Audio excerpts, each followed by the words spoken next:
Welcome, sleepy soul. I'm your storyteller tonight, here to help you drift into deep, peaceful sleep. Before we begin, don't forget to like the video and subscribe for more bedtime stories. Let me know in the comments where you're watching from and what time it is. And if there's a story you'd like to hear next, I'd love to know that too. I never planned on seeing her again. Honestly, I had built my entire adult life on the belief that she was buried somewhere in my past, far enough behind me that I could pretend none of it ever happened. But that illusion shattered 3 weeks ago, during a late shift behind the bar at Redwood Junction, a small-town dive off Highway 47 in northern Colorado, where folks drink cheap beer, play darts, and mind their own damn business. At least, most of them do. Her name wasn't always Seraphine. Back then we were kids and she went by Sarah, like the sky or some soft summer breeze. Funny how time twists meaning, because there was nothing soft about her anymore. I didn't recognize her that first night, not at first glance. But trauma moves in strange shapes. It hides the monster's face until it's damn near brushing your skin. I was wiping down the counter when she walked in. Tight denim jacket, messy black hair brushing her shoulders, deep brown eyes that scanned the place like she owned it. She moved like someone who'd never been afraid of the world, like she believed it would bend for her. And maybe, once upon a time, it did. "Whiskey neat," she said, sliding onto the stool. Her voice hit me like a punch. Not because it was loud or sharp, but because it carried something familiar. An echo of a memory I'd spent years trying to burn out of my skull. I poured her the drink, set it in front of her, and forced out a neutral smile. "Rough night?" She shrugged. "Rough life." That should have been my first clue. But I wasn't ready to see it yet. Not her. Not the ghost. Not the girl who once held a knife to her own thigh and said, "If you love me, you won't let me disappear." Not the girl I left home for. The girl I nearly lost myself trying to save. I grew up in a quiet neighborhood outside Flagstaff, Arizona, raised by folks who taught me that love meant responsibility, honesty, and showing up. I believed that. I lived that. But at 16, when hormones and stupidity mix into a Molotov cocktail, I met Sarah. She was everything I wasn't, reckless, impulsive, charming with that wildfire spark in her eyes. We collided like two storms and ruined everything in our path. She wasn't just toxic, she was hungry, for control, for validation, for someone to drown with her. When I tried to leave at 18, she locked herself in her room and carved my name into her own skin. When I told her I couldn't stay, she accused me of abandoning her to her demons.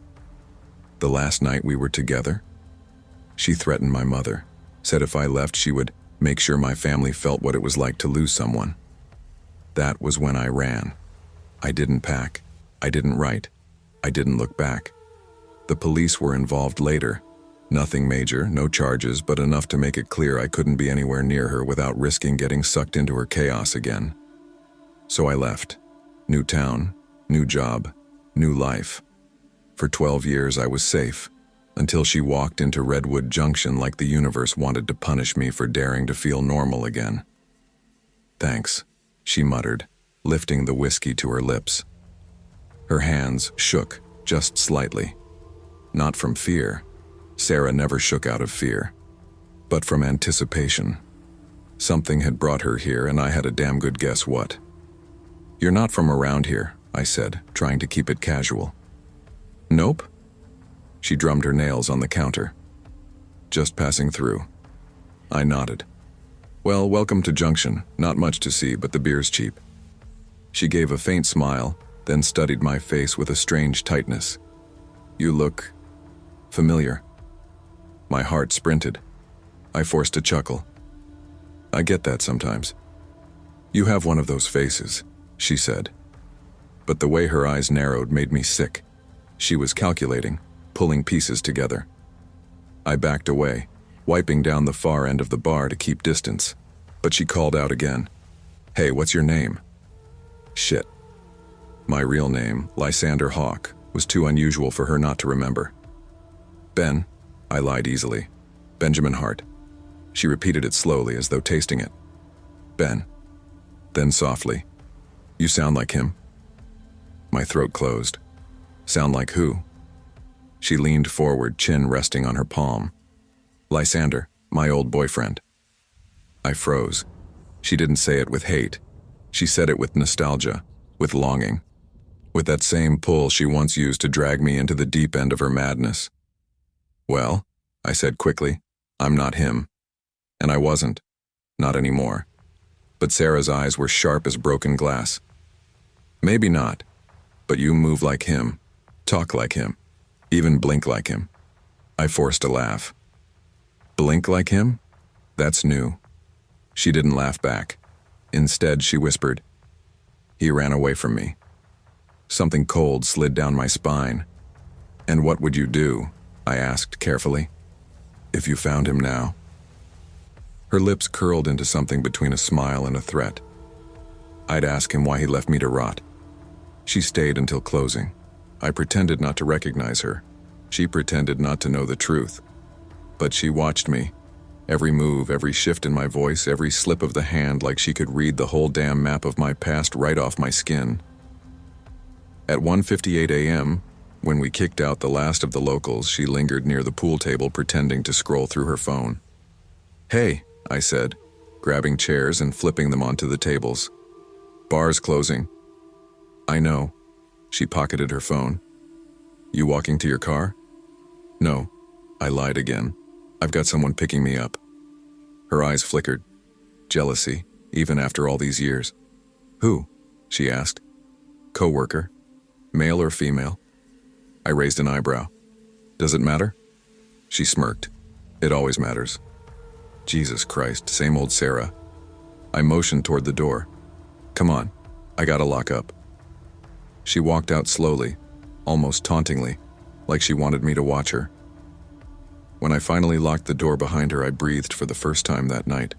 But my relief didn't last, because when I walked around the back of the building toward my truck, she was standing there, leaning against the driver's side door like she had every right to be.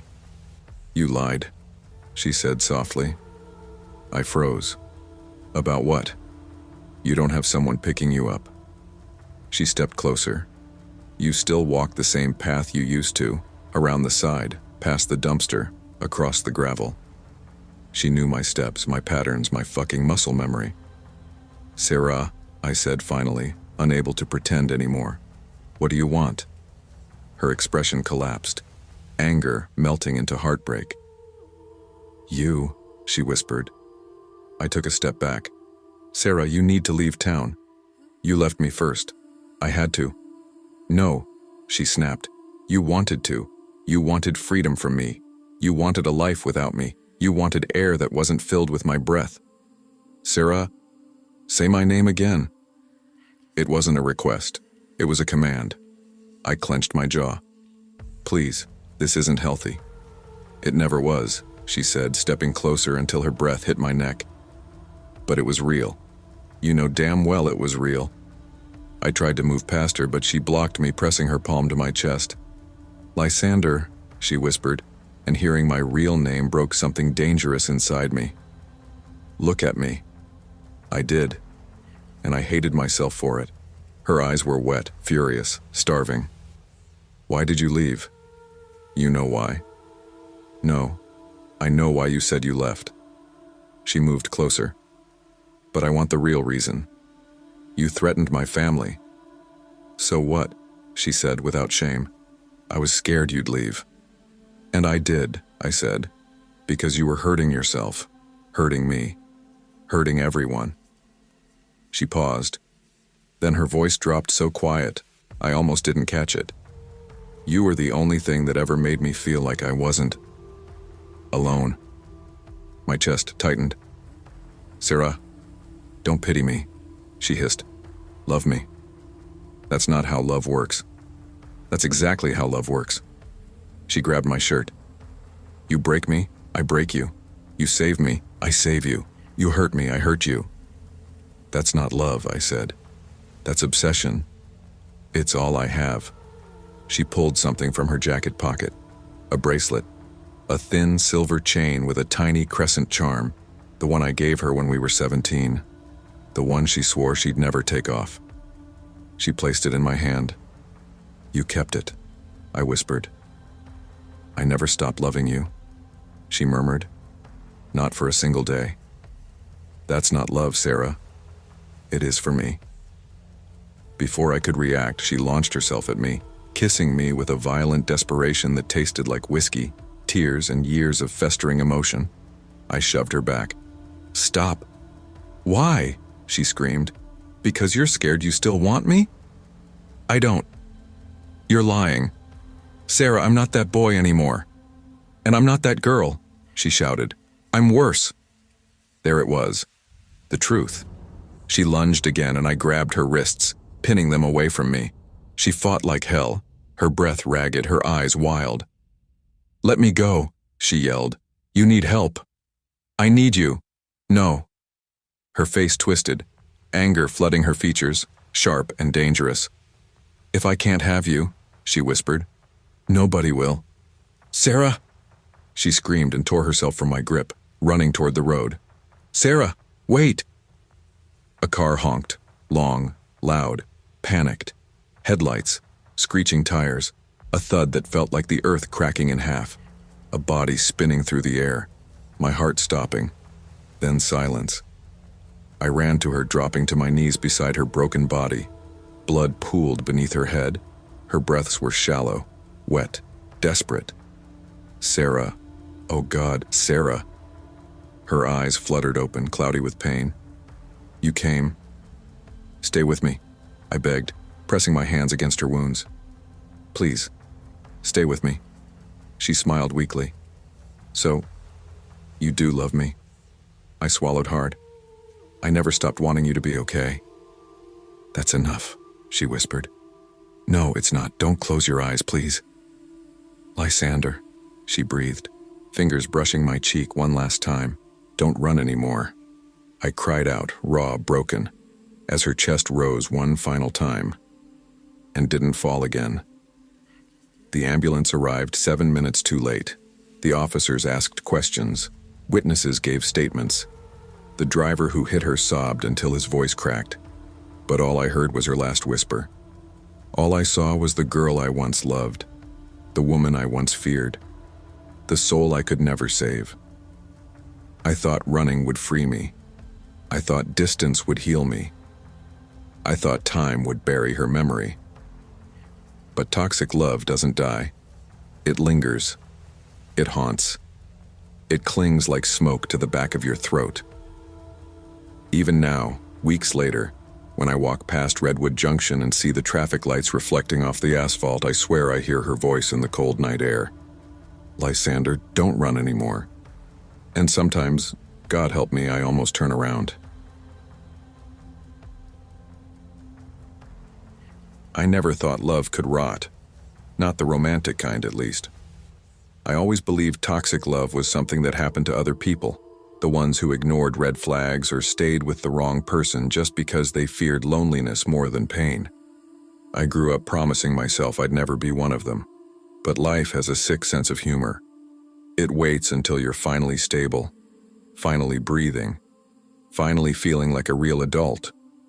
Then it throws someone at you who feels like sunlight at first, warm, comforting, familiar, until you're close enough to realize the heat is from a wildfire that's about to burn everything down. My name is Emily Castings, and I'm in my early 20s. Most people online know a version of me. Soft voice, slow confidence, seductive innocence. But that wasn't the real me. Just the version I created for the one place where I made my adult content. I didn't start OnlyFans for validation or because I liked attention. Hell, I didn't even show my face. I started because I loved the creativity. I liked making my content look artistic.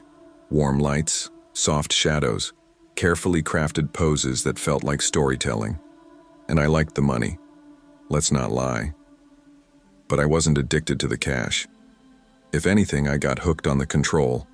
How different it felt to choose what part of myself to give, what angle to show, what persona to slip into. I lived alone in a small city called Norhaven, several hours from my parents. I had a few friends, a summer job at a lakeside bar, and a small one-bedroom apartment near the edge of downtown. I wasn't famous, but I grew fast on OF because I was raw and intentional. I didn't post trashy content. I made it look intimate, soft, like something personal rather than performative. My fans noticed. They loved it. And so, my account blew up faster than I expected. I wasn't stupid either. I hid my identity carefully. No face, no tattoos, no real name, no location hints, no reflection slip-ups, nothing trackable. Or so I thought. But this story isn't about OnlyFans. Not really. It's about what happens when a stranger falls in love with a version of you that doesn't exist, and then decides the real you should belong to him, even if he has to take you apart to make you fit. I wasn't planning on meeting anyone that summer. I was working doubles at the bar, trying to save for graduate school applications. The bar wasn't fancy. Neon beer signs, sticky floors, wood-paneled walls that smelled like bourbon and sweat regardless of how many times we wiped them down. My coworkers were more like drinking buddies than actual friends. We laughed, we gossiped, but nobody actually knew me. Not the real me. My real life was quiet. Work, gym, content making, home. The kind of routine you fall into when you're trying to outrun loneliness by staying busy. One night after my shift, my coworker Jenna dragged me out for a drink at a local dive called the Wren's Corner. It was one of those bars with dim lights and a jukebox that only played older rock songs. "You need a life, Em," Jenna said, slamming a tequila shot in front of me. "You work too damn much." "I like being busy," I said, swirling my soda. "Keeps me sane." She smirked. Sane is overrated. We joked for a bit, talked about annoying customers, and eventually I convinced her to head home early. I walked to my apartment, just a 10-minute walk down a quiet street. The summer air was thick, humid, the kind that makes your clothes stick to your skin. As I walked, I felt a weird sensation, like someone watching me. But Norhaven isn't dangerous, and I usually ignored my paranoia. I should have listened that night. When I got home, everything felt colder than usual. I thought it was the blackout hitting the neighborhood. Half the streetlights were dead. My apartment felt too quiet, still in a way I couldn't explain. But I brushed it off. I took a shower, changed into a tank top and shorts, and planned to record content for my page. Nothing explicit, just a soft-lit teasing mood video. But with no power, it wasn't possible. So I fell asleep. I woke at 3 a.m. Something pulled me out of sleep. This low, mechanical hum outside my bedroom window. It didn't sound like any generator or car I recognized. I sat up, groggy, heart pounding. The hell? I checked beside me for my phone out of instinct, but it wasn't there. I fumbled my hands across the sheets, the pillow, the floor. Nothing. Confused, half asleep, I crouched down near the side of my bed. Still nothing. The humming continued, steady. Too steady. I whispered into the darkness. "Who's out there?" No answer. I wanted to look out the window, but the blackout made everything pitch black outside. My phone was still missing, so I couldn't even use its light. I told myself it was probably just a neighbor's generator or something stupid like that. But my body wasn't buying it. My chest felt tight. My stomach knotted. I hid under the blanket like I was 10 again. Pathetic. But it made me feel safer. The sound went on for what felt like an hour. Then it stopped abruptly. Just gone. Silence swallowed the room. Eventually, I drifted back to sleep. When sunlight hit my face the next morning, my phone was suddenly right beside my head, like it had been there all night. Except I knew it wasn't.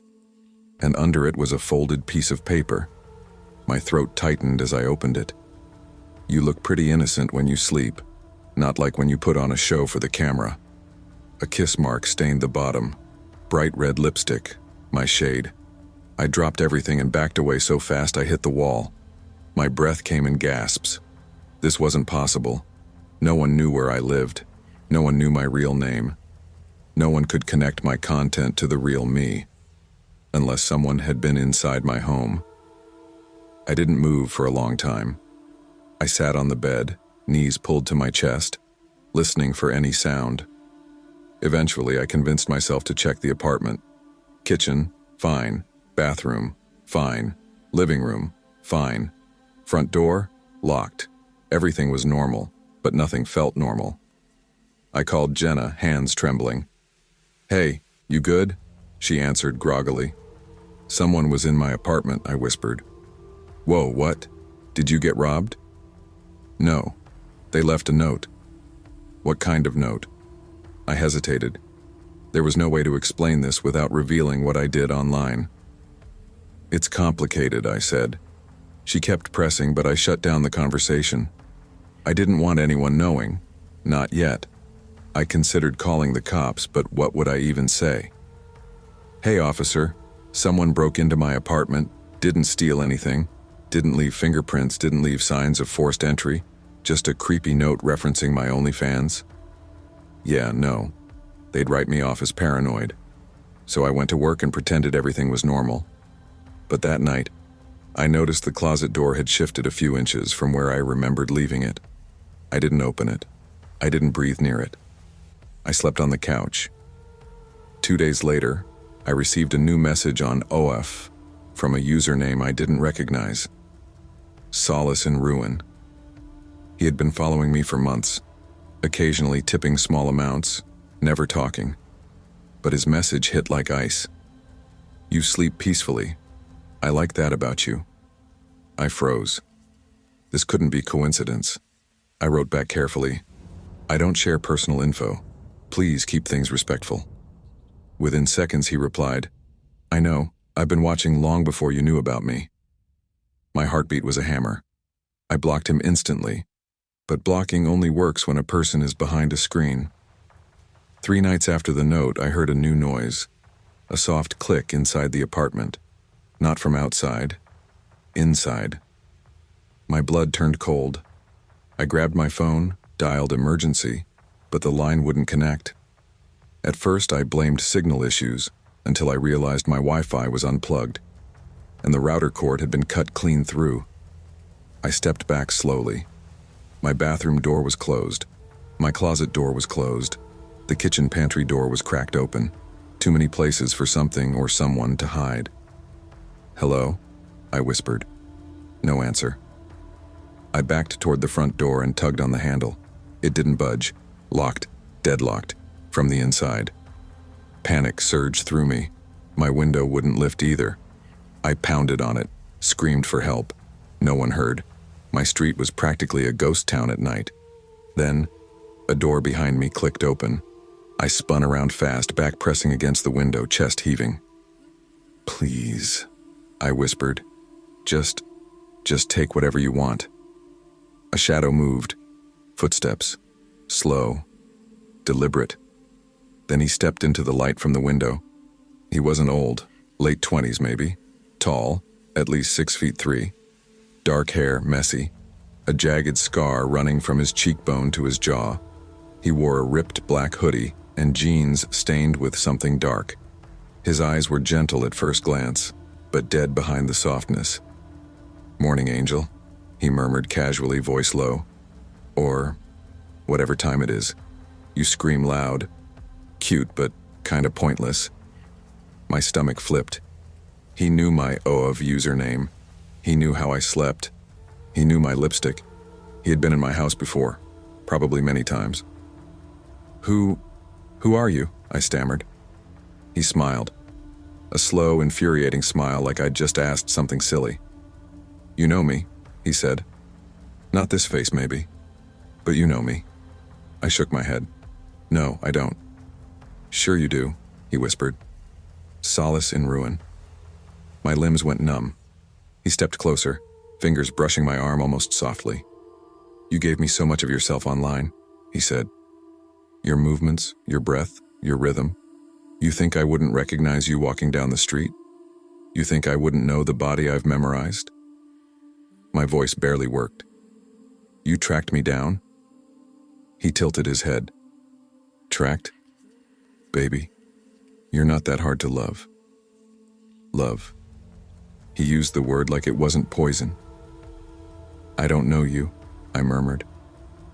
But I know you, he said.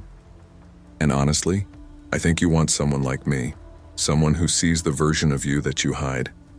He suddenly leaned in and inhaled near my neck. I jerked back. Don't, he whispered. Relax. If I wanted to hurt you, I would have done it last week. My knees nearly buckled. I swallowed hard. What do you want? His smile returned, darker this time. Everything, he said. But for now, just come with me. I'm not going anywhere with you. He chuckled softly. You think you have a choice? He reached out, fingers brushing my waist. I acted on instinct. I kicked him square in the groin. He let out a strangled growl and folded slightly. I ran. I sprinted to the living room, grabbed the nearest heavy object, a decorative glass bowl, and smashed it against the ground to grab a shard. My hands were shaking as I gripped it. He staggered after me, rage twisting his features. You want to play like that? Really? He lunged. I ducked under his arm, flung open the front door, which he must have unlocked when he followed me out of the bedroom, and bolted outside barefoot. That's when I saw it. A police patrol car rolling down the street. I didn't think. I didn't hesitate. I screamed, "Help, please, he's trying to kill me." The car screeched to a stop. He tried to run, but he didn't get far. 2 officers tackled him, handcuffed him, dragged him to the squad car. I collapsed to the pavement, sobbing, shaking so violently I could barely breathe. 1 officer stayed with me while the other searched his car. I heard his footsteps stop, then a strangled gasp. Jesus Christ. I turned. In his trunk were 3 human heads, wrapped in plastic bags. Had I not escaped, I would have been the 4th. The police took my statement. The news broadcast the arrest. I stayed with Jenna for weeks because I refused to sleep alone. He was charged with multiple counts of murder, breaking and entering, stalking, kidnapping intent, and possession of human remains. I deleted my OnlyFans permanently. Therapy helped, slowly. But the truth is, what scares me most isn't that he almost killed me. It's the fact that he believed he loved me, not me, but a version of me I created, a fantasy, a mask.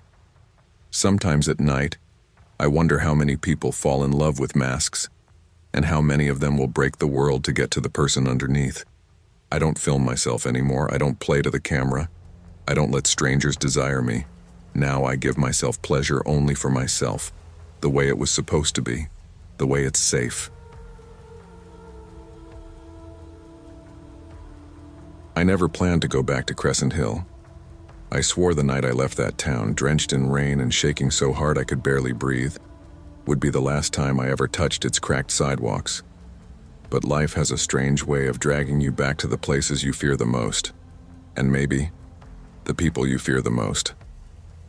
It's been 12 years since everything fell apart, since the night that twisted my entire understanding of love, family, and myself.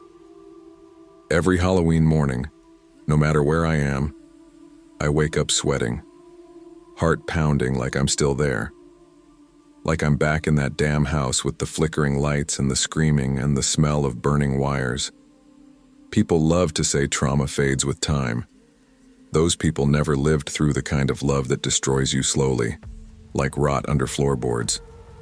But before I talk about her, before I talk about that night, I have to explain who I became and why I kept running until I had nothing left to run from. I grew up in Crescent Hill, a quiet Midwest suburb that pretended it wasn't falling apart. Everyone smiled too wide, prayed too loud, and drank too much behind closed doors. My parents weren't bad people. They were just broken in ways I didn't understand at the time.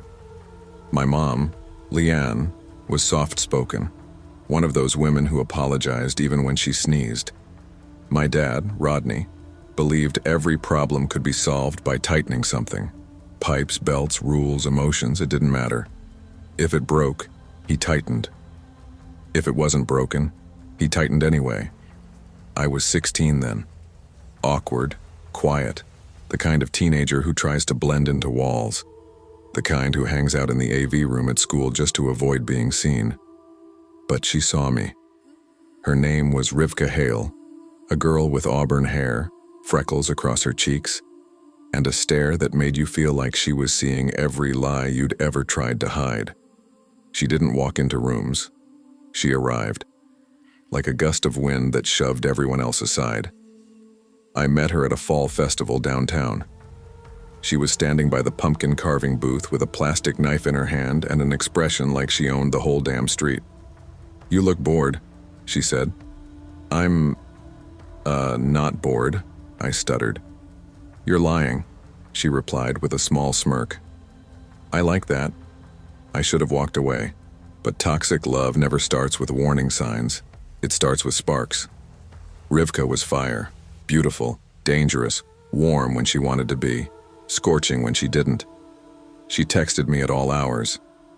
"Hey, you awake? Come outside. I miss you. Why didn't you answer me? Don't ignore me." She'd kiss me like she needed air to survive, then push me away when I gave too much. She'd climb through my window at night, laughing as she kicked her muddy boots off, leaving footprints my mom never questioned. She had a way of making me feel like the only person who ever mattered, and the way of making me feel like the biggest disappointment she'd ever discovered. One moment she'd whisper, "You're the only one who gets me," and an hour later she'd be screaming, "You don't even try to understand me, do you?" I stayed, because when we were good, it felt like flying. But when we were bad, God, when we were bad, it felt like dying. Halloween 2 years before everything burned down was the first time I felt afraid of her. I remember it too clearly. I had dressed as a radio host, cheap costume, thrifted blazer, fake mic. She went as a dark fairy, wings she spray-painted herself, glitter smeared across her cheekbones. We met at the community center, the cheap DJ screaming into speakers that kept cutting out. Halfway through the party, she leaned close and whispered, "Let's get out of here." Her breath was warm against my ear. I didn't hesitate. We walked to my house. Wind howled through the neighborhood, blowing plastic skeletons and paper ghosts across lawns. My parents were out at a church event, something about hosting a safe alternative to trick-or-treating. When we stepped inside, the kitchen light flickered once, then steadied. "Old wiring," I mumbled. Rivka grinned. "Feels haunted." She loved creepy things. Darkness excited her. Fear energized her. Looking back, I think she fed off chaos. We went upstairs to my room. She lit candles without asking, dimming the lamp. Then she kissed me, harder than usual, like she was trying to consume me. Everything was heat, her hair against my cheeks, her hands gripping the back of my neck. And then, she pulled back suddenly. Her eyes were glassy, distant. "You're going to leave me one day," she whispered. "What?" "No. You will. Guys always do. My dad did. My brother did. Even my mom. She left without leaving." "Rivka, hey, look at me." But she wasn't looking. She was spiraling. "You're going to break me," she said. "I can feel it." She shoved me. Not hard, but enough to make my breath hitch. "Stop," I said softly. She laughed, a sharp, unsettling sound. "You think you're the victim? Cute." I froze. That was the first time I feared her. And that night, as she stormed out and slammed the door behind her, something in me cracked. When the porch light flickered twice behind her retreating figure, I felt a chill crawl up my spine, like a warning. I stayed with her. Of course I did. Love makes idiots out of smart people, and fools out of cautious ones. We were off and on constantly, breakups lasting a week, reunions fueled by tears and adrenaline. My parents hated her. My dad called her a storm in a girl's body. My mom whispered, "Sweetheart, she hurts you. That's not love." But I couldn't let go. And Rivka, she couldn't let go either, but not in a tender way. More like a trap, more like a tightening rope. It was the day before Halloween, the day the storm rolled in. I was 16 and stupidly desperate to impress her. She loved dramatic things. flashy things, moments nobody could forget. So when she joked about making my house do something crazy for Halloween, I took it too seriously. I opened the electrical panel in the basement. I messed with wires I didn't understand, thinking maybe the lights would flicker for effect, maybe the house would hum, maybe she'd laugh and kiss me again and say, "You're not boring like everyone else." Still, the dumbest thing I ever did. I didn't tell her. I didn't tell anyone. The rain started around 6 p.m. By 6:30 it was violent. Sheets of water slapping the windows so hard it sounded like breaking glass. I was home alone when the lights began flickering, soft at first, like a dying candle. My parents were in their usual spots. Dad shaving before date night with Mom loading the washer. I sat on the couch watching a rerun of a late-night comedy show, feet curled beneath me, blanket around my waist. I didn't notice the flickering get worse until my body started reacting before my brain did, hair on my arms rising, a static buzz filling the room. Then, a flash. A boom. The house went dark. Then the screaming started. "Mom? Dad?" My voice cracked on the second call. I felt the floor vibrate under me. The lights flickered back on, stuttering violently. And the smell, God, the smell, burnt plastic, hot metal, ozone. My stomach twisted. I walked toward the kitchen first, and I froze mid-step. My mom lay collapsed near the freezer, her hand still touching the metal handle. Her skin was grayish, tight in places, melting in others. She didn't look like a person anymore. "Mom, Mom, Mom!" My voice broke until it wasn't even a voice. I ran to the bathroom next. Dad was slumped on the floor, razor still plugged in, blood mixing with water.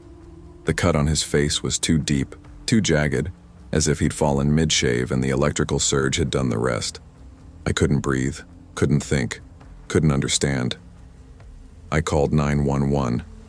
My hands shook so violently I almost dropped the phone. The detectives called it an electrical accident. Bad wiring, water, power surge, wrong place, wrong time. I nodded. I cried. I said I didn't understand how something like this could happen. But I did understand. I knew exactly what had happened. I caused it. My stupid attempt at impressing a girl. My childish need for attention. My desperate hunger for her approval. My love killed my parents.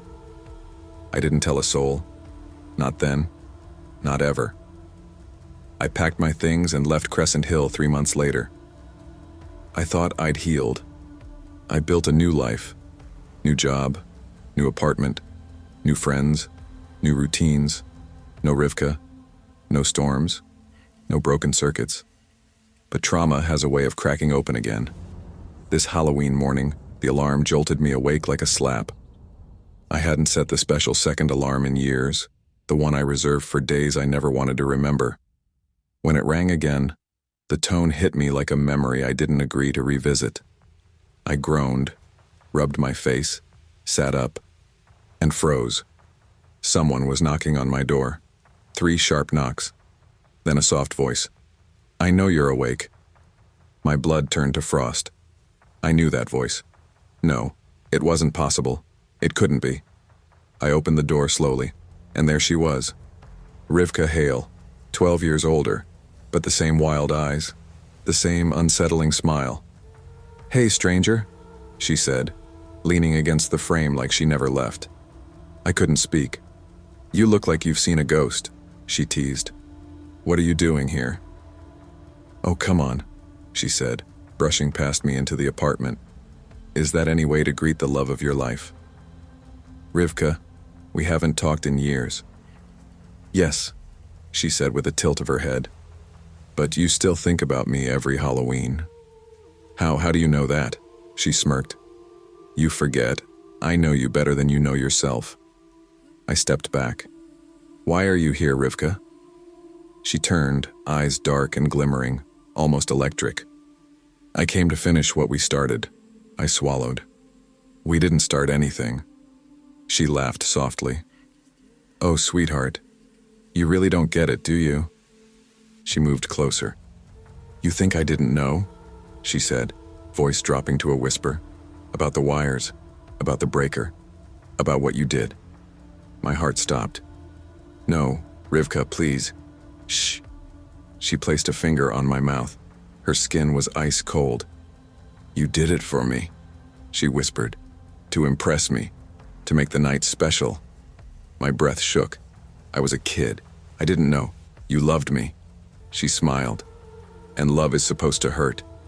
"Stop," I whispered.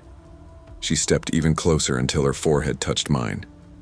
"You killed for me," she breathed. "And now? I'm here to return the favor." A thunderclap boomed outside. The lights in my apartment flickered.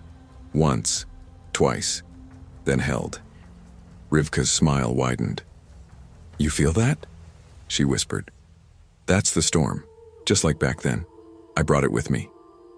"You're insane." "I'm devoted." "You need help." "No," she hissed. "You need me." She stepped back only long enough to pull something from her jacket. A switch, small, homemade, wires dangling from it. My vision blurred with fear. "Rivka, don't. What the hell is that?" "A little surprise," she winked. "For old time's sake. I'm calling the police." "You won't." She lifted the switch. "Because I rigged the breaker in your building last night. One flick, and..." She mimicked an explosion sound. Boom. I froze. "What do you want?" I whispered. Her face softened. Finally, a real question. She leaned in close again, pressing her cheek to mine. Her voice was a trembling whisper. "I want you to choose me, completely, forever, like you should have done years ago." "This isn't love," I choked. "It is," she said calmly. "It's just the kind that doesn't let go." Lightning flashed through the window. The apartment lights flickered violently. "Rivka, stop, please." She raised the switch. "You killed for me." Her voice shook. "Now die with me." I lunged. I don't remember grabbing her wrist, don't remember the struggle, don't remember the scream, hers or mine, as the switch hit the ground. I only remember the explosion of light, a brutal flash, electricity ripping through the apartment as circuits blew. When I opened my eyes, everything was smoke, sparks, silence. Rivka lay motionless on the floor, her hand still twitching, her eyes open but empty. I crawled toward her, coughing violently. "Rivka! Rivka!" She didn't move. I sat on the floor beside her, shaking uncontrollably, ash falling around us like snow. I cried until my throat burned, until sirens wailed outside, until firefighters kicked down the door, until a medic grabbed my arm and said, "Sir, are you hurt?" I didn't answer. Because I wasn't hurt, I was destroyed. They ruled her death an accident. Another electrical malfunction. Wrong place, wrong time. I didn't correct them. I didn't explain. Just like I never explained about my parents. Some truths are too poisonous to speak. Every Halloween, the alarms still wake me. Not because of ghosts, but because of love. The kind that leaves scars you never escape. The kind that feels like electricity under the skin. The kind that kills. I always thought the city lights of Chicago made me feel safe. I didn't know that sometimes the brightest places hide the darkest people. I was living in Jefferson Park, in a narrow brick apartment building wedged between a laundromat and a tax office that hadn't changed its neon sign since '97. My boyfriend, now husband, Rylan, was out watching the Bears game with his friends. It was a quiet Monday night, weirdly still, the kind that makes you notice your own breathing. I had just microwaved leftover pasta, poured myself a glass of cheap rosé, and put on a crime documentary that I'd seen like 11 times. The kind that makes you feel like nothing bad happens to you because all the bad things happen to other people. I was halfway through my wine when screeching tires ripped through the calm. Not a normal car brake, not a slip. A desperate, high-pitched metal-on-asphalt scream. I froze. My first thought was that someone got hit. Then I heard footsteps, fast, erratic, slapping against the sidewalk, and before I could make sense of it, bang, bang, bang, bang, bang. Someone hammered my door like they were trying to break it down. I jumped up so hard my wine spilled across the couch. "Who is it?" I shouted, staying a safe distance from the door. A shaky voice choked out, It's Nora. Please open. He's coming." My stomach twisted. Nora Harper, my oldest friend, my 2 a.m. talk buddy, my we survived college together person. I threw the door open, and she collapsed into me. Her face, God. Her left eye was swollen nearly shut, her split lip bleeding down her chin, a bruise carved across her cheekbone, and her knees were scraped raw. She shook like she'd been sitting in a freezer. "Oh my God, Nora?" I caught her before she hit the floor. "What happened to you?" She slammed the door shut behind us and locked all 3 locks with trembling fingers. Then she leaned her forehead against the door and whispered, "He followed me. All the way here." "Who? Who followed you?" She didn't answer. Instead, she sprinted to my kitchen drawer and grabbed the largest knife she could find. I grabbed her wrist. Hey, stop, talk to me." "Call 911, she rasped. "Now, please, before he gets here." Her voice wasn't scared. It was terrified. I dialed 911 with shaking hands, but she snatched the phone from me and screamed into it. "Send police, please. He's coming here. Trent Collins. He tried to kill me. I ran. I'm at 2046, please hurry." The operator tried to calm her, but Nora kept pacing, knife in hand, breathing in sharp, panicked gasps. Pieces finally fell out of her in between breaths.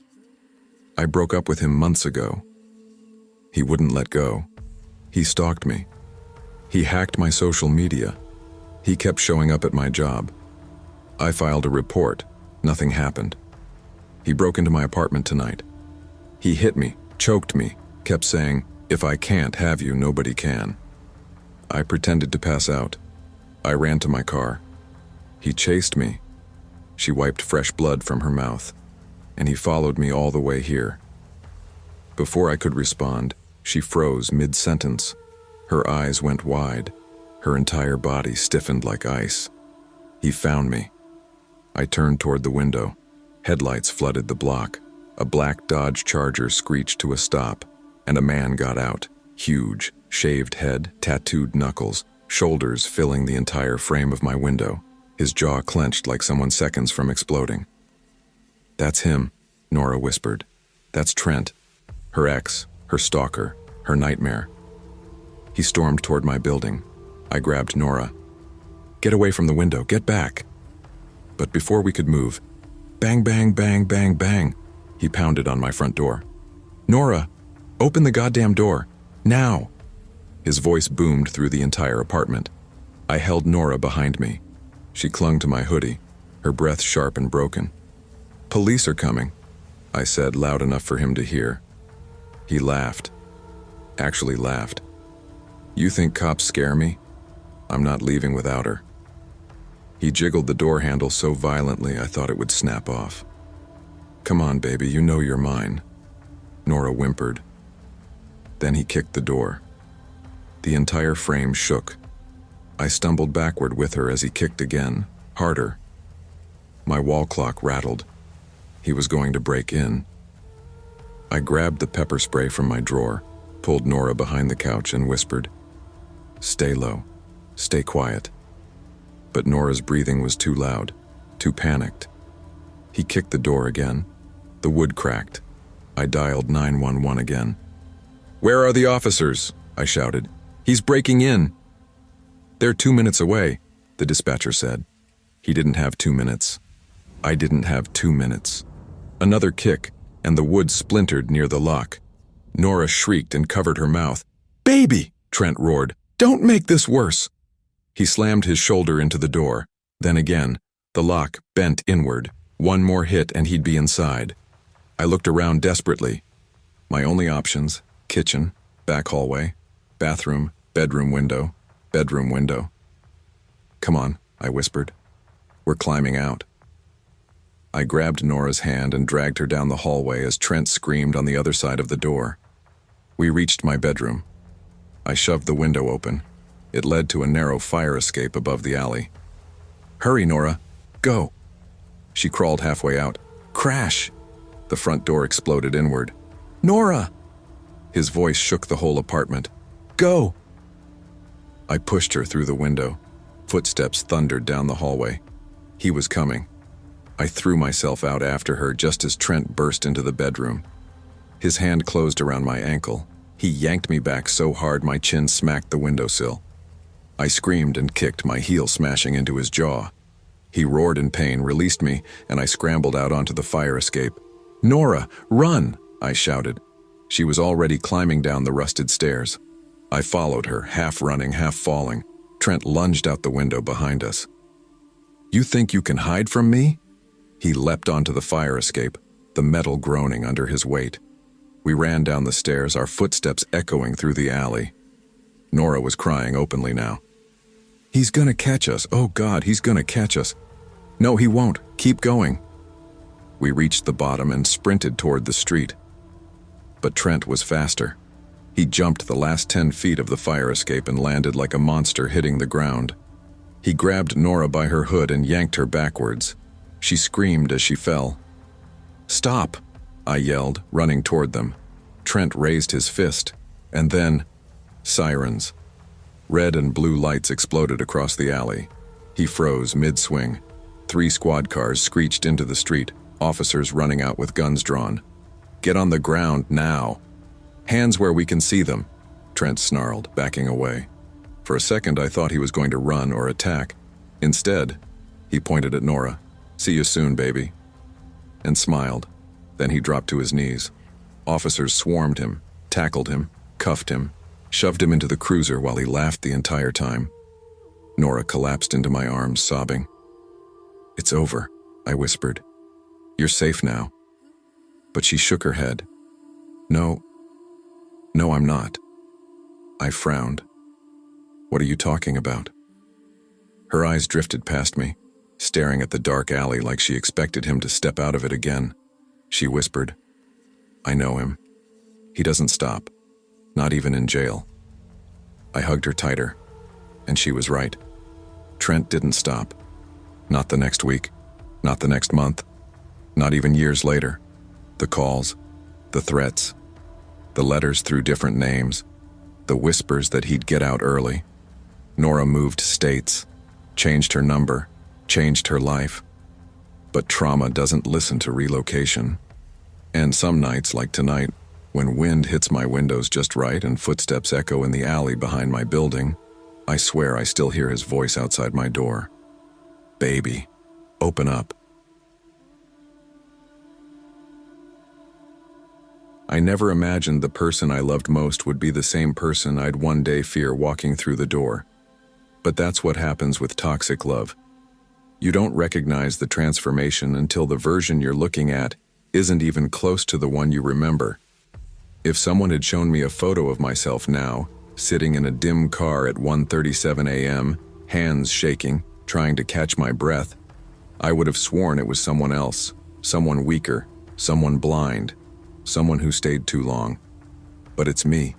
It's my life. And this is how it fell apart. Before everything got twisted, before the anger, before the smashed doors and the screaming, there was a beginning that felt so good it should have been illegal. Back then I worked early mornings at a little coffee shop called Rusted Finch in downtown Hollow Ridge. If you blink, you'll miss the whole town. But it was my home, a place with wide streets, brick buildings, and people who always had something to complain about but never wanted to leave. I was 24, broke, tired, living mostly off tips and caffeine, and dreaming about leaving Hollow Ridge someday. And then Corvin walked into Rusted Finch one October morning, smelling like sawdust and cool air, wearing a frayed navy jacket that looked like it had lived a full life before he got it. "Just a black coffee," he said, rubbing his eyes with the back of his wrist. "I've been staining cabinets for 5 hours and I'm dying." I laughed. "It's 8 in the morning. Why would you do that to yourself?" "I'm a glutton for punishment, apparently," he said with a crooked smile. That smile. If I had known how deeply I'd one day fear seeing it twist into anger, I wouldn't have smiled back. But I did.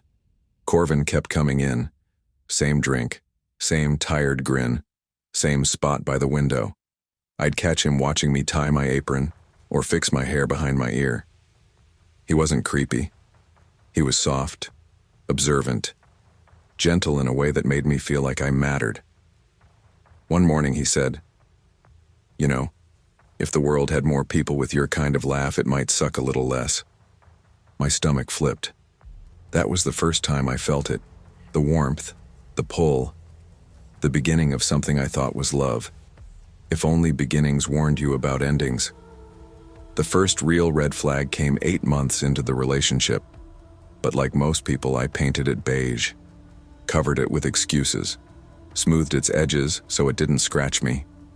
My friend Marla had just gotten dumped and was feeling terrible about herself. We went out with her husband Brant, and Corvin. We weren't planning to drink much.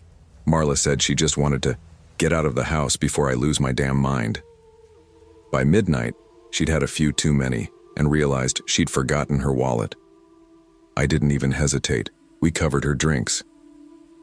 On the way home, Corvin's jaw was locked so tight I could practically hear it creak. He didn't speak until we were halfway down Willow Road. "Didn't know we were sponsoring other people's nights out," he muttered. I blinked. "What? Corvin?" "She forgot her card. It's not a big deal." He slammed his palm against the steering wheel. The sound snapped through the car like a gunshot. "Don't tell me what's a big deal. You always pull this crap. You let everyone take advantage of you." Marla shrank into her seat. Brant stared out the window. I felt my stomach twist. When we got home, Corvin shoved open the front door so hard it hit the wall and left a dent. He punched the pantry door next. Then he went silent and disappeared into the bedroom. The next morning, he made breakfast, kissed my forehead, said, "I'm sorry, I was stressed. It wasn't about you." And like a fool starving for peace, I accepted it. That was how the cycle began. The next signs weren't loud. They were small, subtle, quiet enough to convince myself nothing was wrong. A mug shattered because I talked back. A picture frame broken because I shouldn't have smiled at that guy for too long. A lamp knocked over because I rolled my eyes. Every time, Corvin apologized. Every time he held me afterward like he was terrified of losing me. Every time he cried into my shoulder and said he needed me. And every time, I stayed. That's how toxic love traps you. Not with fear at first, but with softness between the storms. The softness is the leash, and the storm is what makes you cling to it. By year 3, Corvin wasn't the man from Rusted Finch who complimented my laugh. He was someone else. Someone unpredictable, someone explosive, someone who loved me so much he resented me for it, and I kept telling myself it would get better. But last night proved something important. It never gets better. Last night was supposed to be fun, a simple night out. Me, Corvin, my friend Tessa, her husband Brant, and Corvin's brother Silas. Corvin didn't want to spend money, so we agreed we'd just go dancing and keep the night cheap. He said, "I'm not paying $20 for garbage beer." I rolled my eyes. "No one's asking you to." He stared at me for 5 seconds too long. That should have been a warning. Inside the bar, neon lights flickered across people swaying to music that wasn't good but wasn't bad either, just loud enough to drown out your thoughts. We danced, laughed, tried to make the night easy. Then Tessa dragged me to the bar. "Let's get water before we pass out."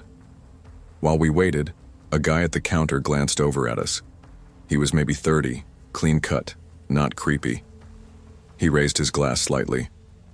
"You two look great tonight," he said. "Drinks on me if you want." He didn't touch us, didn't lean in weirdly, didn't say anything gross, just a friendly gesture. But the moment Corvin saw us talking to him, his entire face hardened, like someone flipped a switch inside him. He stormed over, grabbed my wrist, and hissed in my ear, "We're leaving. Now." "What? Why?" I asked. "You know exactly why," he snapped. Tessa lifted her hands. "Corvin, relax. Nobody's—" "Shut the hell up," he snapped at her, pointing aggressively. Don't act like you weren't trying to hook her up. I'm not stupid. People around us turned to stare. Heat crawled up my neck. Corvin yanked me toward the exit. Silas trailed behind us, looking exhausted. Bro, come on. This is too much. Corvin didn't listen. He shoved us all into the car. Then he sped onto the highway, flooring the gas pedal until the speedometer hit 95 miles per hour. Corvin, slow down, I screamed. Tessa cried. Brant yelled at him. Silas grabbed the wheel once to correct the car, but Corvin only shouted louder. You will not humiliate me. Do you hear me?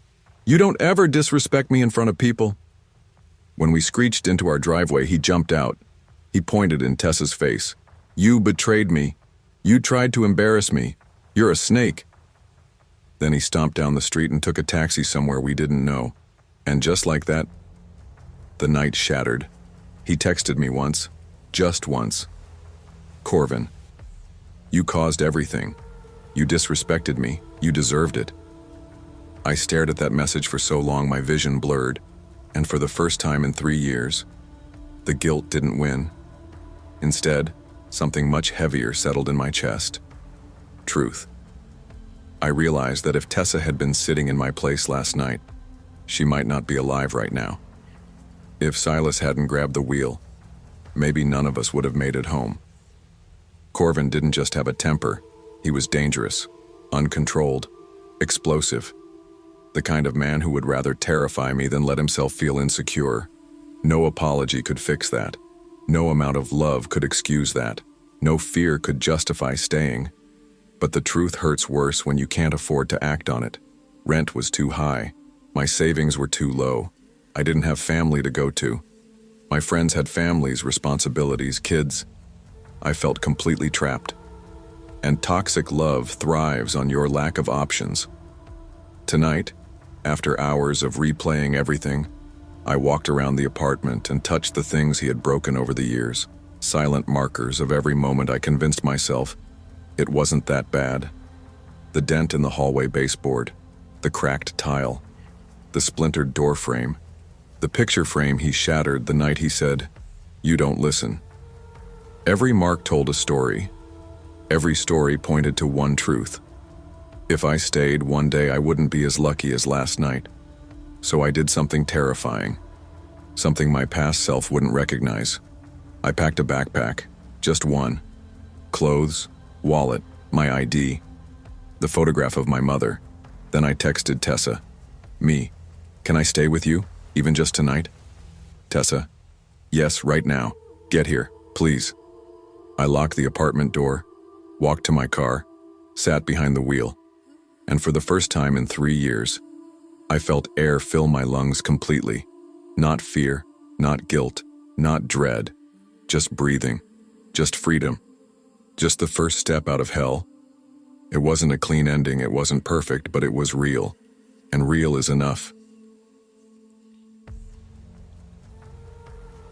I never thought I'd be the kind of guy who ended up telling his life story in an emergency room with dried blood stuck to his hoodie and a numb ache spreading across his chest. But here I am, writing this because I don't know what else to do. I don't know how to breathe right now. I don't know what the next hour of my life looks like. And I don't know how the hell the woman I loved more than anything ended up holding a knife over me. Maybe if I rewind properly, really rewind, you'll understand how everything spiraled into tonight. Her name was Lyris, not a common name, not the type you forget. The first time I heard it, I assumed she made it up or something, like an artist name. But that was her real name. And she was the kind of girl who wore her name like armor. Beautiful, sharp, wild, everything slightly too intense, like she felt life at a frequency the rest of us couldn't reach. We lived in Cranebrook, a small town tucked close to the coast, 200 miles from anything exciting. Houses lined up like quiet watchers. Everyone knew everyone's car. Everyone recognized everyone's dog. And gossip traveled faster than weather alerts. Perfect place for love. Perfect place for disaster. We met 3 years ago at this little coffee shop on Harbor Street, Rusty Spoon Cafe, where she worked part-time. I wasn't even supposed to be there. I just ducked in because my phone battery was dying and they had outlets. She looked at me like she already knew me, like she'd been waiting. "Charger?" she asked, nodding at my dead phone. I remember nodding, awkwardly, and she smiled like she had caught me doing something cute. From that first 10-minute interaction, Lyris pulled me in like gravity. The kind you don't fight, because fighting feels impossible. But love, real love, it hides things, sometimes deep, and sometimes those things don't come out until you're staring at the woman you adore, and she's holding a knife like she's not sure if she wants to kiss you or kill you. Back then, I ignored the small things. Everybody does when they're in love. Like the night she showed up at my apartment, no jacket on, soaking wet from the rain, because I didn't reply to a text for 30 minutes. She looked terrified, like she thought I'd died. "You scared me," she whispered, hugging herself. "Don't do that again." I laughed it off, made her tea, held her until she stopped shaking. But I remember thinking, that wasn't normal. Later came the jealousy, her fear of abandonment, her panic when things weren't perfect. But I stayed, because that's what love does. It convinces you that you can fix someone, that you can carry their darkness for them if you just hold on tight enough. But tonight proved something. You can't love someone's demons into angels. I had been out with two of my friends, Reed and Callum. We weren't wild or anything, just a few beers at Dockliner Bar, the usual Saturday night hangout that smelled like fried jalapenos and spilled Bud Light. We got there around 9, left a little before 12. The whole time, my mind was on Lyris. She'd been weird all day, quieter than usual. Not angry, just off. I figured she was tired. She'd been working double shifts all week. When I reached home, the light in our living room was still on and the TV was playing some random infomercial. Lyris always forgot to turn things off. I turned everything dark, took a quick shower, then headed to bed. She was already lying there, facing the wall. I thought she was asleep. The room felt colder than usual. The air was thick. My chest felt heavy, like something was wrong but I couldn't name it. I slipped into bed, lifting the blanket gently so I didn't disturb her. The moment the mattress dipped under me, she flipped over, not slowly, not groggy, but sharp, like a switch flipped. "Babe?" I whispered. "You awake?" She didn't answer. Instead, she slid her hand under her pillow. My brain didn't even process what was happening until she pulled out something metallic. A kitchen knife. One of the big ones.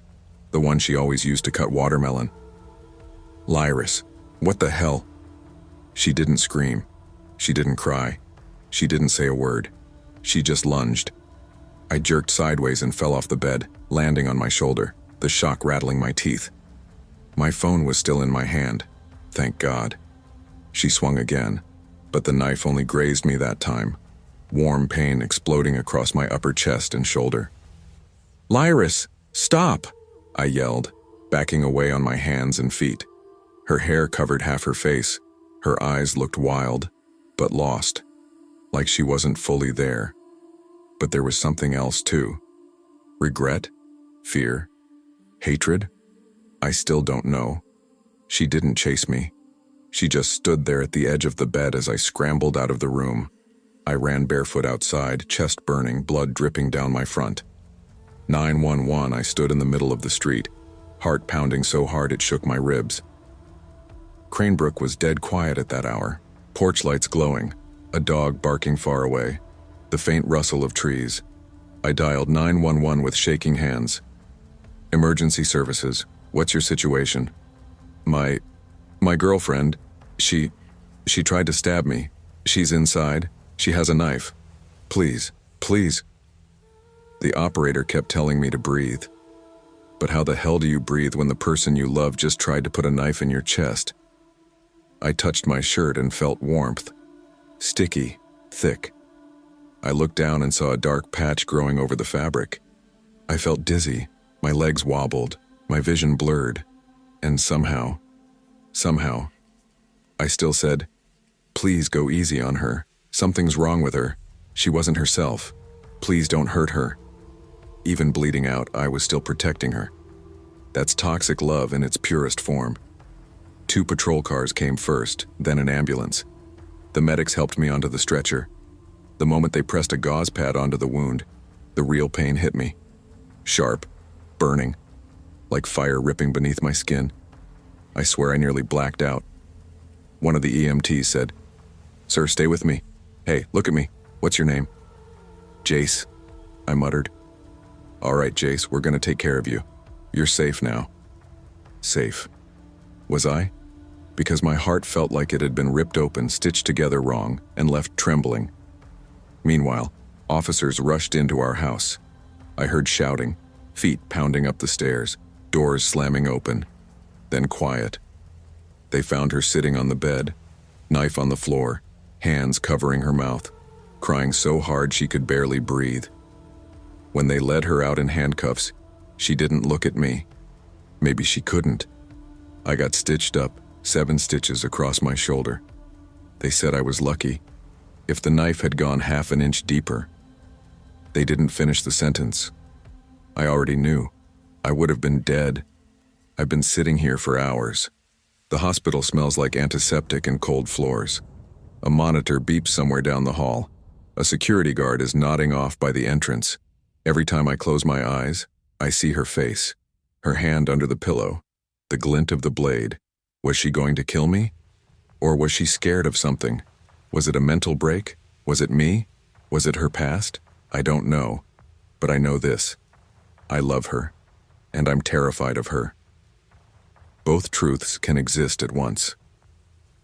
The police asked me earlier, did she have any history of violence? I said no. But that wasn't true. Not entirely. There was the night she smashed a glass in the sink because I laughed at a TikTok she thought was stupid. There was the night she grabbed my wrist so hard it left fingerprints because I said I needed space. There was the night she cried on the kitchen floor for 2 hours because I didn't say I love you before leaving for work. She wasn't evil. She wasn't cruel. She was wounded. Deeply. Painfully. Her father had abandoned her at 14. Her mother drank herself numb for years. Her last boyfriend cheated on her 3 times and told her she was emotionally too much. So she clung to me like I was her oxygen. And I let her. Because I thought love meant never letting go. A detective finally came in, middle-aged guy, tired eyes, named Officer Grant. "Jace," he said softly, "we need your statement." I told him everything, every detail, every moment. He wrote it down silently. Then he said something that broke me. "She kept asking for you. She's hysterical. Says she thought someone else was in the bed. Says she didn't know it was you." My stomach dropped. "What do you mean someone else?" "She said she saw a shadow lying next to her. She thought someone broke in. She panicked. So, she wasn't trying to kill me?" He hesitated. "We don't know. But she's not stable right now. That much is clear." Once they discharged me, I walked outside into the late morning sunlight. Everything looked too bright, too normal, too peaceful, like the world didn't realize it ended for me last night. My house stood there in the distance, quiet, still, ordinary. But I couldn't walk toward it. My legs wouldn't move, because I could still see the moment the knife flashed. I could still hear her ragged breathing. I could still feel the betrayal scraping against my ribs. The truth I didn't want love isn't always warm. Sometimes it's a cage lined with soft blankets. Sometimes it's a hand on your cheek and a knife behind your ribs. Sometimes it's a person who loves you so deeply they can't tell the difference between holding you close and holding you hostage. I know Lyris loved me. I know she never meant to become this person. But intent doesn't erase scars. And I have one now stitched across my shoulder, permanent physical proof of where love can lead when it goes unchecked, untreated, unspoken. Tonight changed my life. Tonight changed hers too. I don't know what happens next. I don't know if she gets help. I don't know if I can ever sleep without flinching again. But I do know one thing. This was the closest I've ever been to dying. Not at the hands of an enemy, but at the hands of someone I would have died for. That's what makes it hurt the most.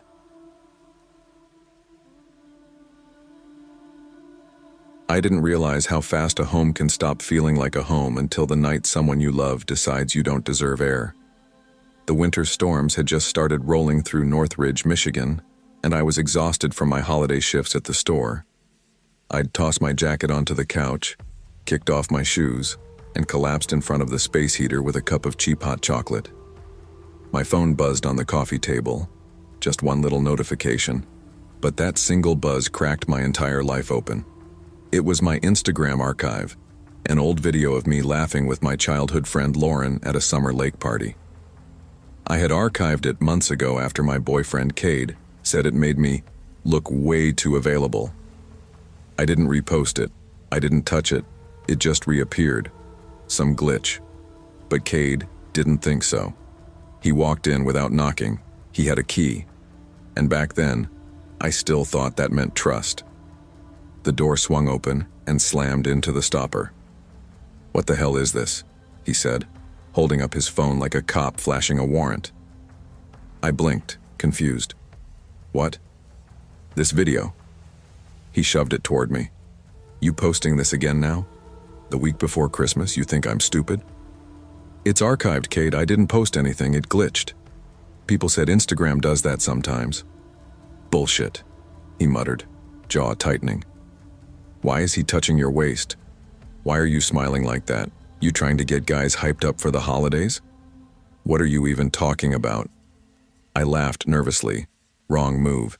His face twisted instantly. "Oh, you think this is funny?" he said, stepping closer. No, Cade, I'm just saying it's not a big deal." "It is to me," he snapped. I stood up, raising both hands. "Please don't do this tonight, I'm tired. Just sit, we can talk." But his voice shot up like a crack in the ice. "Don't fucking tell me to sit." He grabbed my wrist so hard I felt the bones grind. "Cade, stop, please." He shoved me backward and I hit the wall beside the heater. The thud rattled the vent. "Why are you always lying to me?" he demanded. "I'm not lying."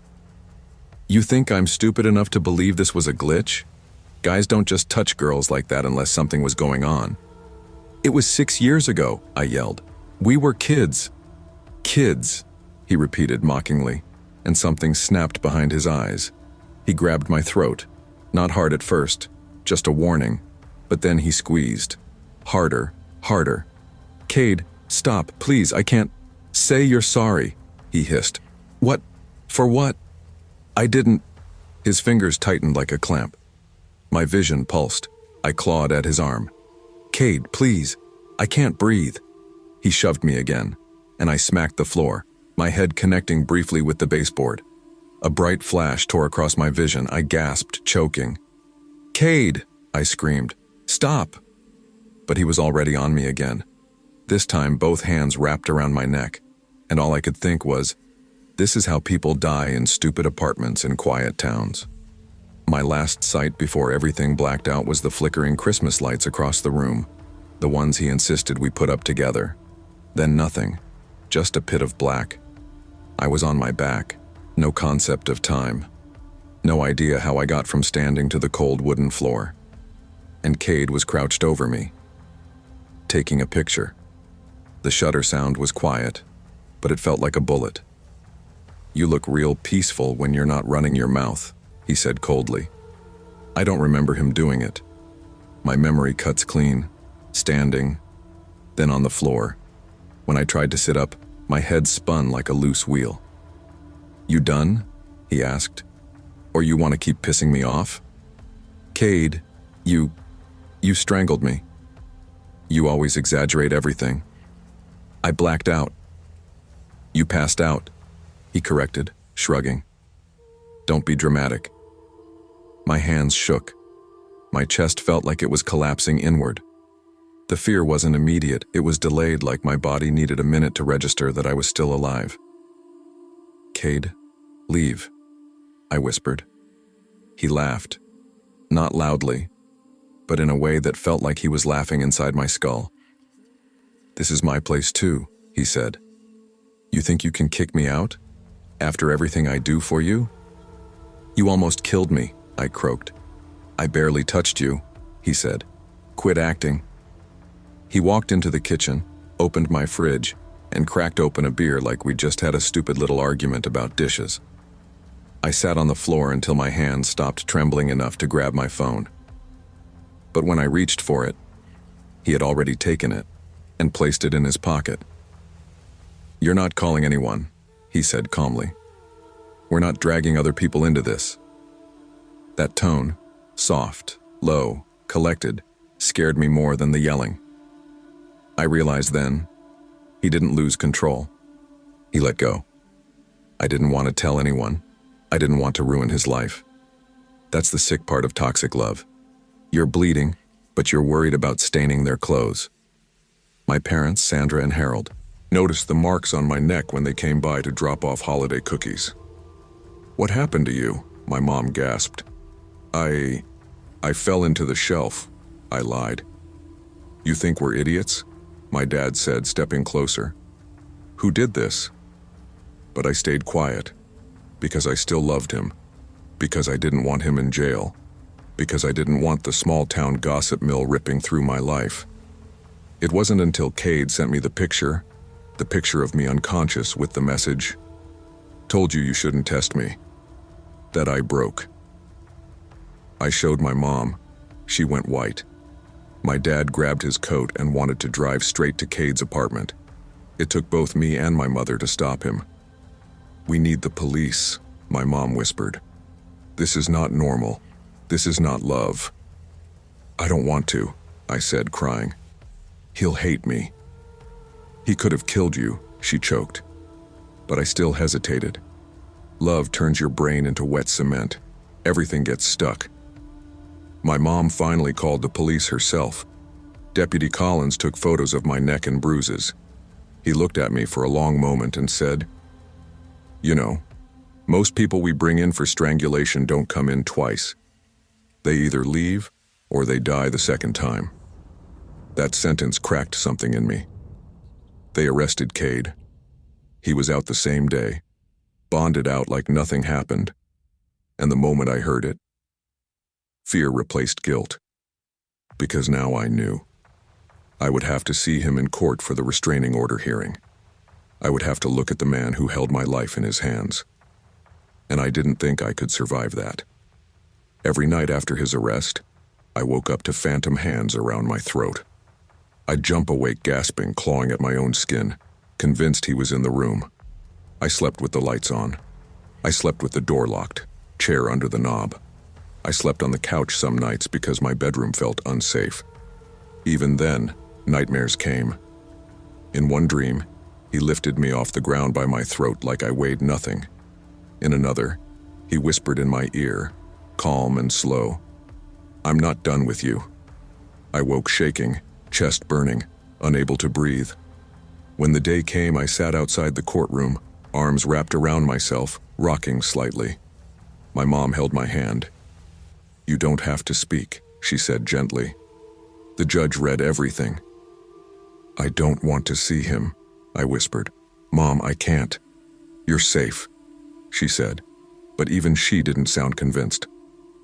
When they opened the doors, I saw him, clean-shaved, new jacket, smirking, like he was proud. I froze in place. His eyes locked on mine, and I could see it. That same cold, controlled cruelty. He mouthed something. I couldn't hear it, but I knew what he said. I've seen that expression enough. "You're gonna pay for this." I panicked. My chest seized. I grabbed my mom's arm and whispered, "I can't go in there. I can't breathe. Mom, I can't do it." The bailiff saw me spiraling and guided us back into the hallway. "You okay, sweetheart?" she asked. "No," I whispered. "Please don't make me go in there." My legs felt like they were filled with cement. The judge granted the peace order. But fear doesn't follow court dates. Fear follows memory. Some nights I swear I hear footsteps outside my door. Sometimes a car slows down a little too long near my building. Once I found a cigarette burn on my doorframe, but I don't know if it's him. Trauma makes shadows violent. I don't feel much these days. Nothing deep. Just flashes of panic, moments of numbness, nightmares that feel too real. But I do know one thing. Whatever my future holds, I can't go through another courtroom, and I never want to face him again. I survived once. I don't know if I would survive twice.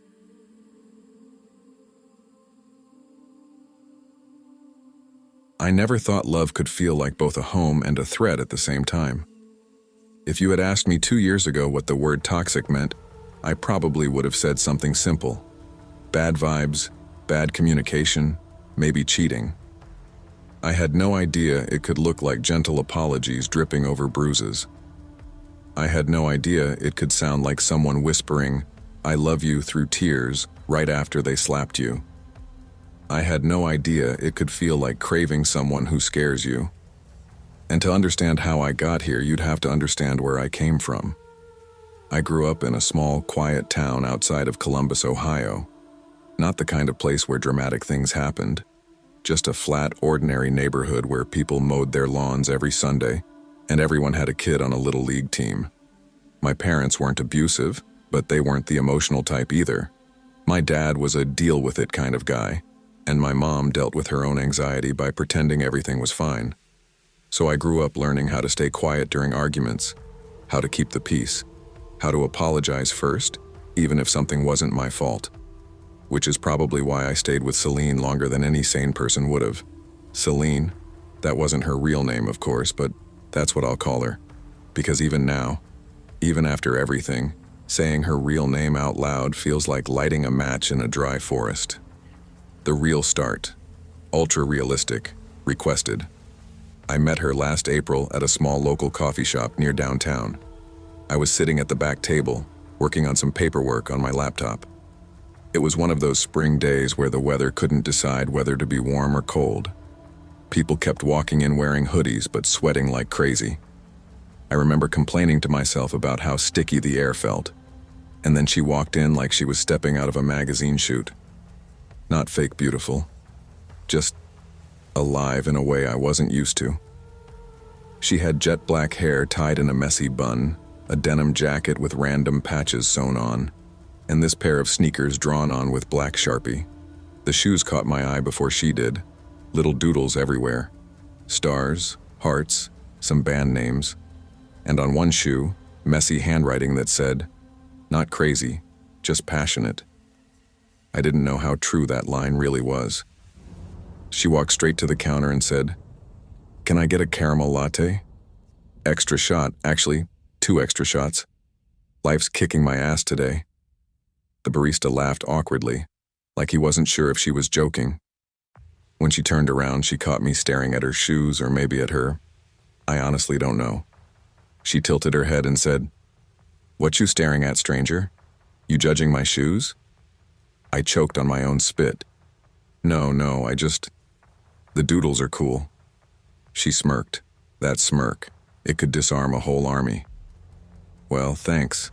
I get bored easily," she said. "Sometimes my brain just starts going 100 miles per hour and I gotta do something with the energy." She walked over without asking and sat across from me like she'd always been there. "Name's Celine," she said, reaching out her hand. "You look like you need someone interesting in your life." I didn't know then that interesting could also mean dangerous. We talked for 3 hours that first day. She told me about her childhood, bouncing between relatives, never feeling grounded. She talked about being diagnosed with PTSD and intense mood swings. She talked with her hands fast and expressive. Her laugh was loud, her sarcasm sharper than broken glass on pavement. But she was soft in the moments between sentences, soft in a way that made you want to take care of her. And I was a caretaker by nature. So, of course, we started dating. It was intense immediately. Not normal intense. I'm talking texting nonstop. Showing up at my apartment with takeout at midnight. Opening up about her fears on day 2, kind of intense. She loved me loudly, hugging me tight, kissing me like she was trying to memorize me, telling me things like, "You're the calm I never got as a kid. You make me feel safe. You're literally the only stable thing in my life." And at first it felt good. Who doesn't want to be needed? But 2 months in, everything shifted. The first major fight happened over something stupid. I had gone out with some coworkers after a late shift. Nothing wild, we just grabbed burgers and talked shit about our boss. My phone died halfway through, and when I got home, Celine was sitting on the steps outside my building with a look on her face like I'd crashed her car.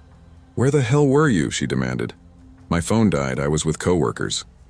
"That's bullshit," she snapped. She shoved past me, hard enough that I had to catch myself on the railing. "Celine, what the hell? Why are you pushing me?" "You think I'm stupid?" she yelled. "You think I don't know when someone's lying to me?" "No one's lying to you." I said it calmly, stupidly calmly, because that's what I always did growing up. But with Celine, calm triggered her. She hated it. "Stop talking to me like I'm some crazy bitch," she snapped. "I didn't say that." "You're thinking it," she hissed. "I can see it on your face."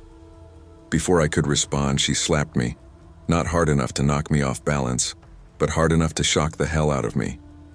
She froze immediately, like she hadn't meant to do it.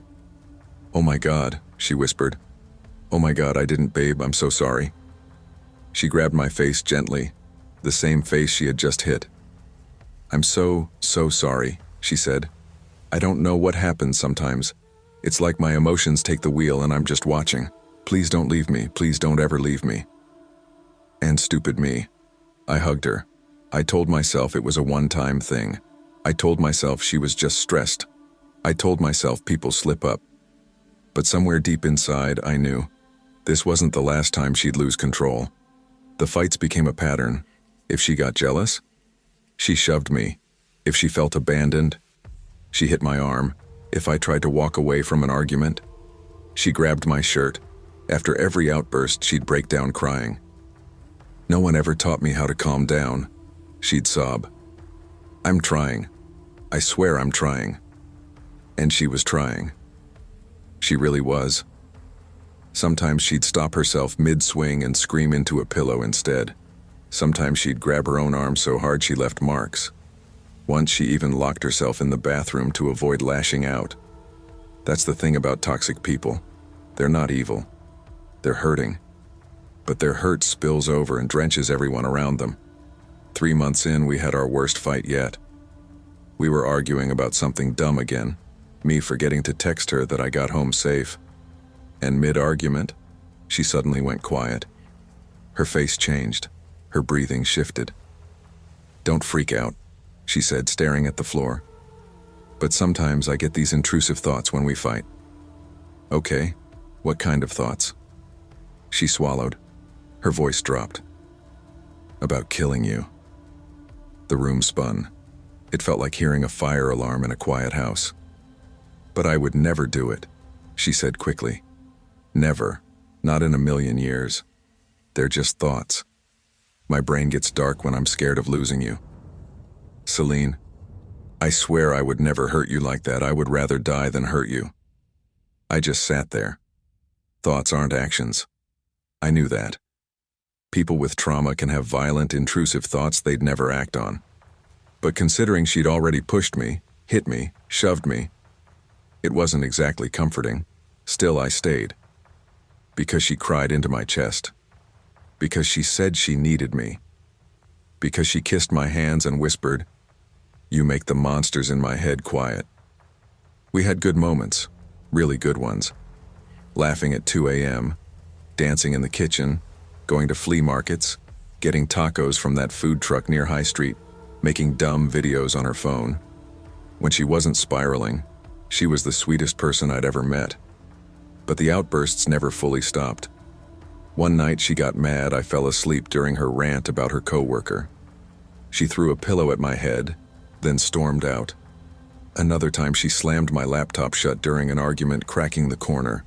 Another time she hit my shoulder so hard my arm tingled for 10 minutes, and every time she looked horrified afterward. "I'm trying," she'd say. "I swear I'm trying." And she was.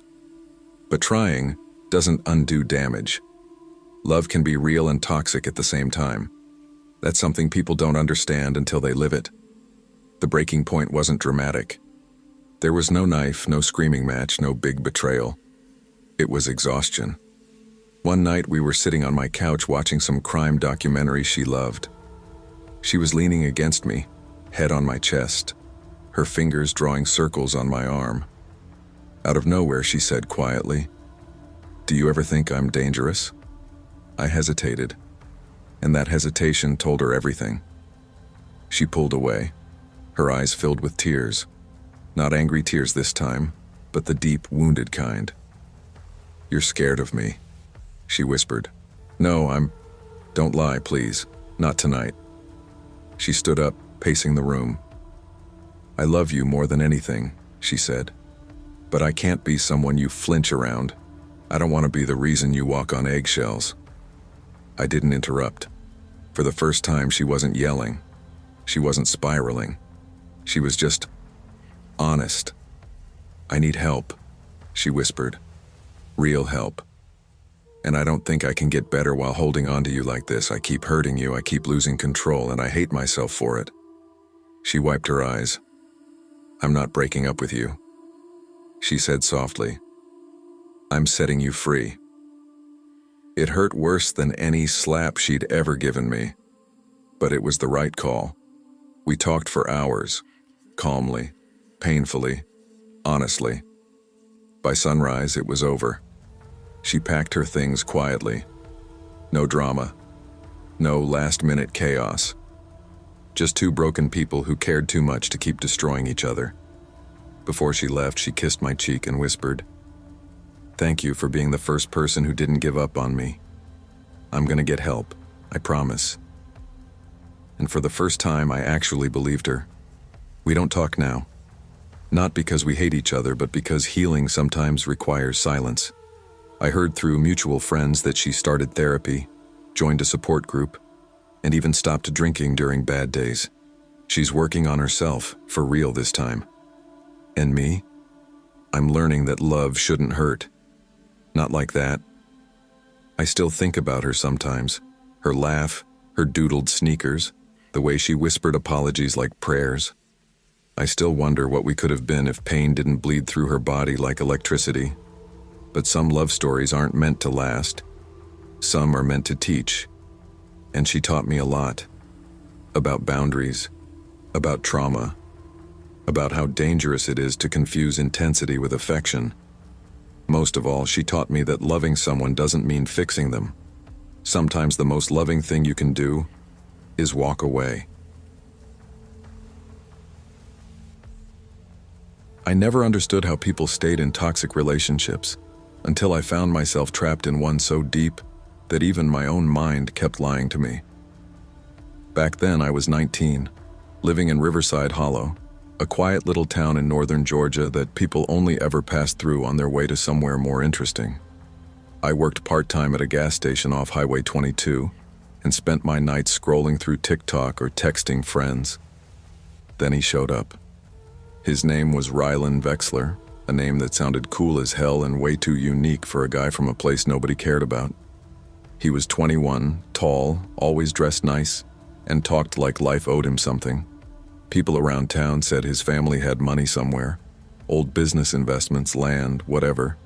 He didn't like talking about it, but he sure liked spending like it was true. I met him on a cold night in November 2021. He came into the station, bought a pack of gum, then lingered at the counter like he had all the time in the world. "You always this quiet?" he asked, leaning forward. "I'm literally just scanning your gum, dude." He grinned. "You're funny. I like that." I remember thinking, wow, someone like him noticing someone like me? That should have been my first warning sign. But toxic love never starts toxic. It starts flattering. 3 weeks later, we were inseparable. He'd pick me up after work, take me on late-night drives, blast music so loud we couldn't hear each other talk. He'd text me stuff like, "You're the only person I feel safe with. Don't ever leave me. I mean that." And I believed every word. Until one night at 11:17 p.m., I got a message from an unknown number. "Hey, I didn't know you were dating Rylan. Thought I should tell you, he's been messaging me for weeks." At first I thought it was spam. Then another message came. He tried showing up at my house, told him to leave. You deserve to know. My heart punched itself. I called him immediately. Why is some random number texting me saying you're trying to get with them? He scoffed like I was stupid. Babe, come on, someone's messing with you. Who? How would I know? People are weird. His voice had that practiced calm. Too calm. Like he'd already rehearsed for this moment. That was the first lie. I just didn't know it yet. 2 days later, another message came through. He's lying to you. I told him to stop. I can prove it if you want. That last sentence froze my spine. Prove it? I didn't respond. I just sat on my bed staring at the wall, feeling everything inside me twist. When I asked Rylan again, this time face to face, he exploded. You don't trust me? After everything? That's what we're doing now? It's just a question. No. It's an accusation and it pisses me off. He hit the steering wheel so hard the horn nearly cracked. That should have been another red flag. But instead I said the dumbest thing possible. I'm sorry. He breathed out, all slow and dramatic like he'd been wronged. Then he held my hand and whispered, "Don't ever doubt me again." I nodded, and somewhere inside me, a little part of myself faded. 2 weeks passed. I thought things were normal again. They weren't. One night while Rylan was in the shower at his place, his phone buzzed. A message banner popped up at the top. Did you send it? Sent what? Another message. I swear to God, don't ghost me again. You promised me. My stomach dropped. My heart whispered, don't look. My brain yelled, open the damn phone. I picked it up and saw the name, Theo. Never heard that name in my life. Before I could read more, Rylan came out of the bathroom. What are you doing with my phone? His voice wasn't angry. It was dangerous. I didn't mean to. It just lit up. He snatched it out of my hand so fast the air slapped. You don't touch my shit, ever. That was the first time I felt afraid of him. Not nervous, afraid. Later I found out that Theo wasn't just some dude. Theo was 16, and Rylan had been secretly seeing him for months. I only learned the full truth months later through police reports, messages, and the ugly aftermath. But here's the important part. Theo had found out about me, and he wasn't quiet about it. He messaged Rylan, "You can't play both sides. Tell her or I will." Rylan panicked, and then things got even darker. Theo had screenshots, messages, photos, proof of everything Rylan wanted buried. He sent him a threat. If you lie again, I'll post everything. Rylan begged him not to, and then he started paying him. First $60, then $120, then $300. Within a month, he sent Theo over $2,000. He never told me any of this. Instead, he kept treating me like I was the problem. The night everything snapped. December 19th, a freezing Monday night. I was closing up the gas station when Rylan texted, "Can you come outside real quick? Need to talk." I stepped out and saw him leaning against his car, hands shaking like he'd been awake for days. "You good?" I asked. "No, not even close." He paced.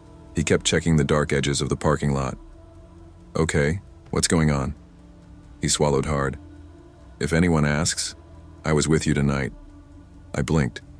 "Why? What happened?" "Just say it, please." "Rylan, what did you do?"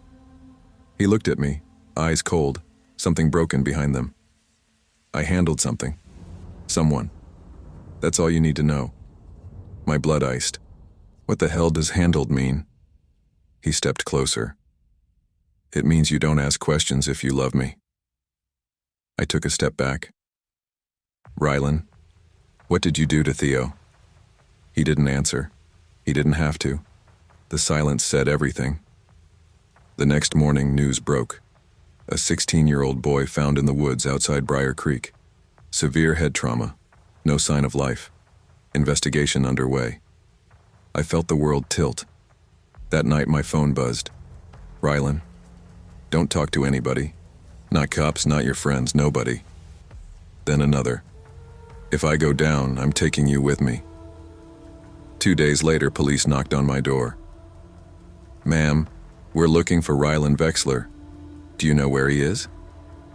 No, I whispered, even though I'd just received a message from him. I need you. Answer. I called him. He answered instantly, voice ragged. You told them, didn't you? No, Rylan. They came on their own. You were supposed to protect me. I didn't do anything. He exhaled, shaky. I didn't mean for it to happen. I swear to God, I snapped. Where are you? Silence.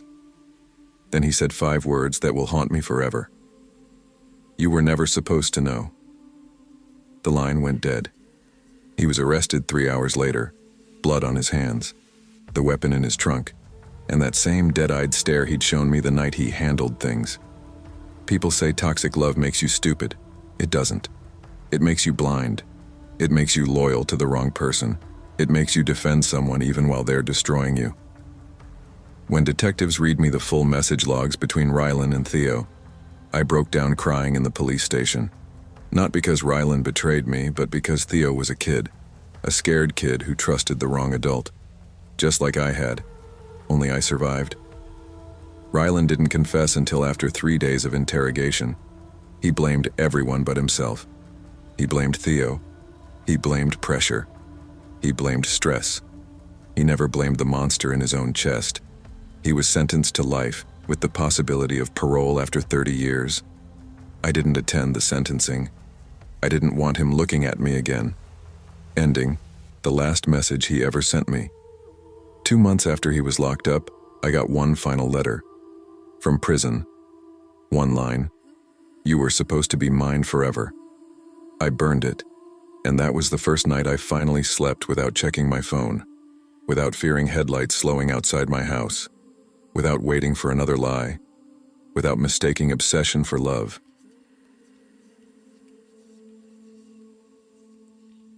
I wasn't supposed to end up in the middle of all this. At least that's what I kept telling myself when everything went to hell. Back then, in those opening months of 2019, I thought life was finally settling into place. I'd just turned 20, had a steady job at a tire shop off Route 41, and was saving up for my own apartment. I didn't expect much from life. A little peace, a little independence, that's all. But then I met Jalen Crow. And peace? Yeah. Peace went right out the damn window. I met Jalen through a friend of a friend at a 4th of July barbecue the summer before everything fell apart. He wasn't the loudest one there.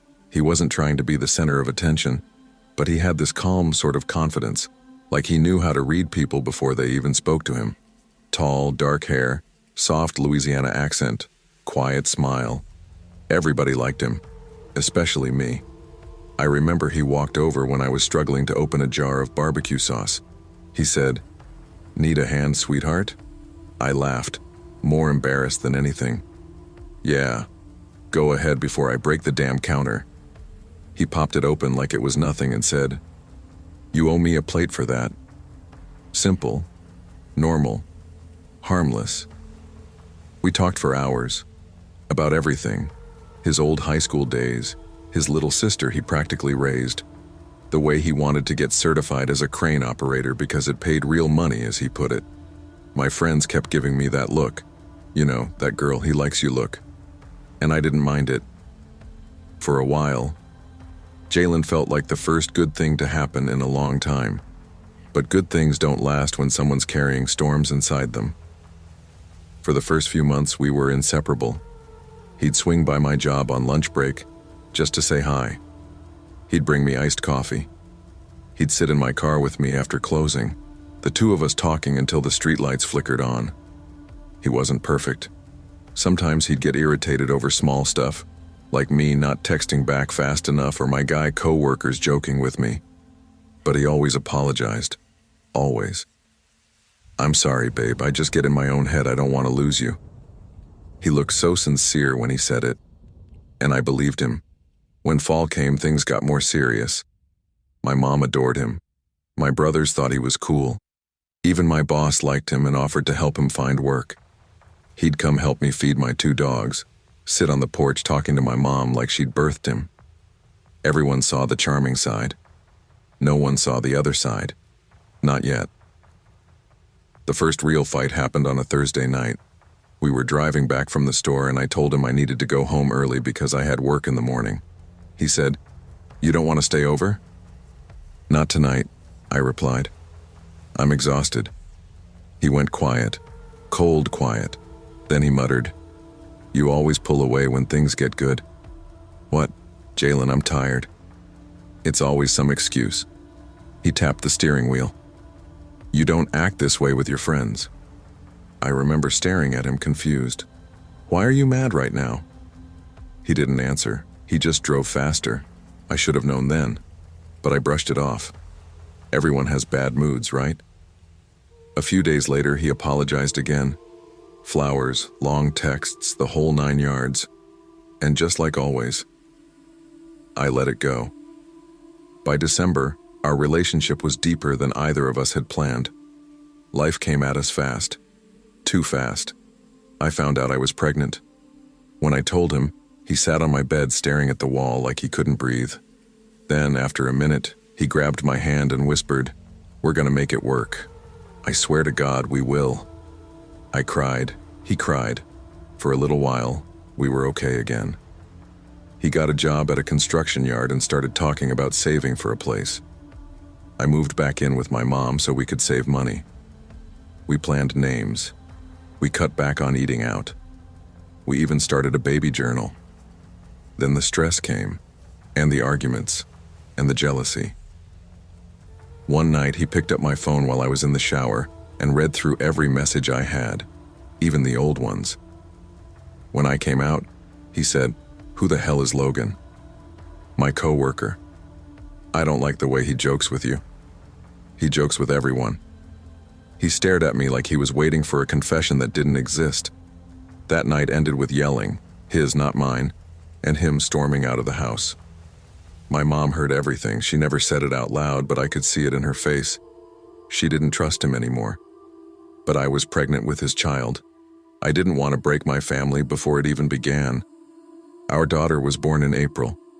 We named her Lennox.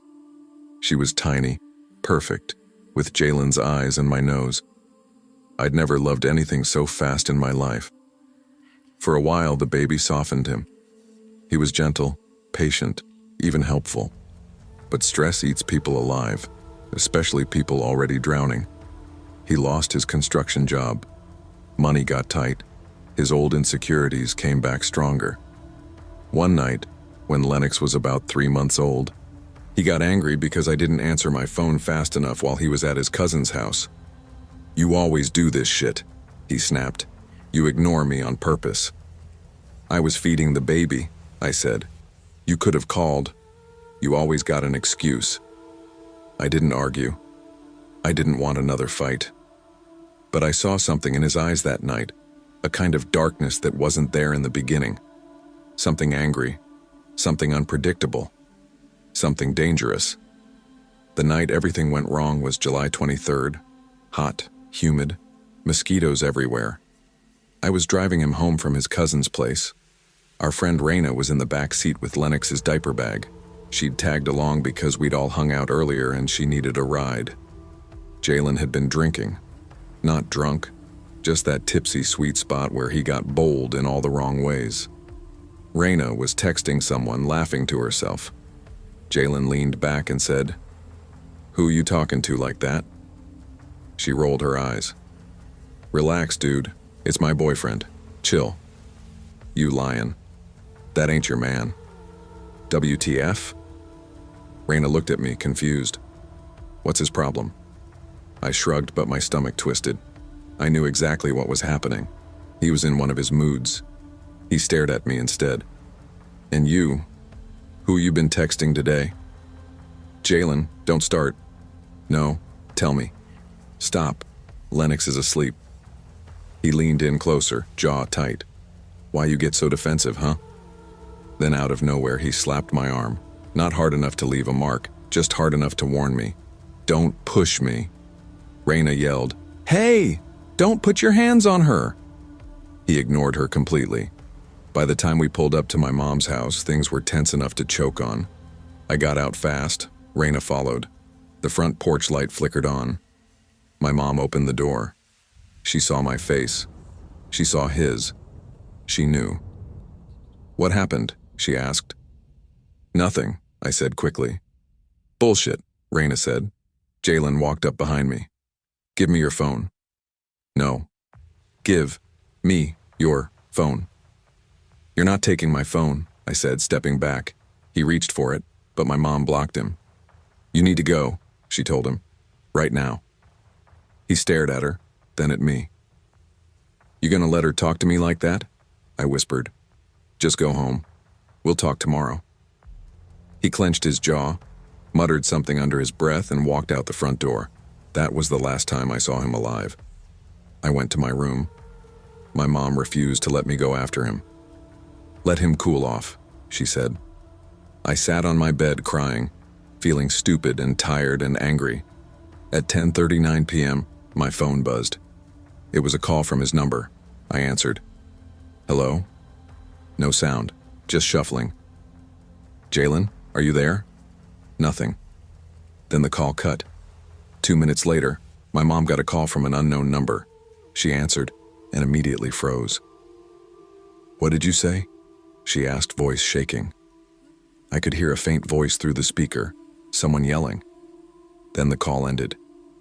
Before we could even understand what was happening, bright red and blue lights started flashing through the living room window. A deputy banged on the door. "You the family?" he asked. My mom said yes.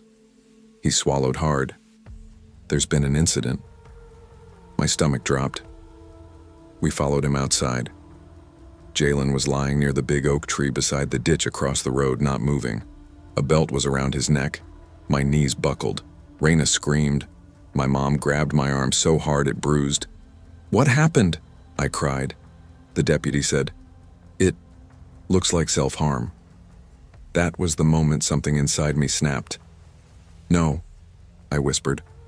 "No, he wouldn't do that."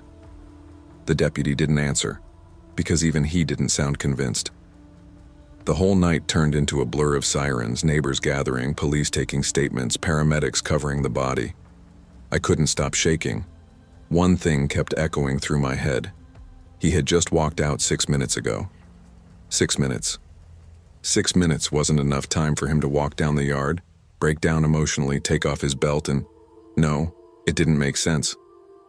Raina kept saying it over and over. He was mad, sure, but suicide? Nah, that man loved that baby. My mom agreed. I don't buy this for a damn second. But the sheriff's office insisted it wasn't homicide. They said there were no signs of struggle. They said the timeline was clear. They said the situation was unfortunate, but straightforward. Except it wasn't. Our neighbor, Mr. Fetterman, told police he heard yelling, 3 voices, before everything got quiet. He said he heard something like a truck revving, loud and violent, then stopping suddenly. Police wrote it down, but they never followed up.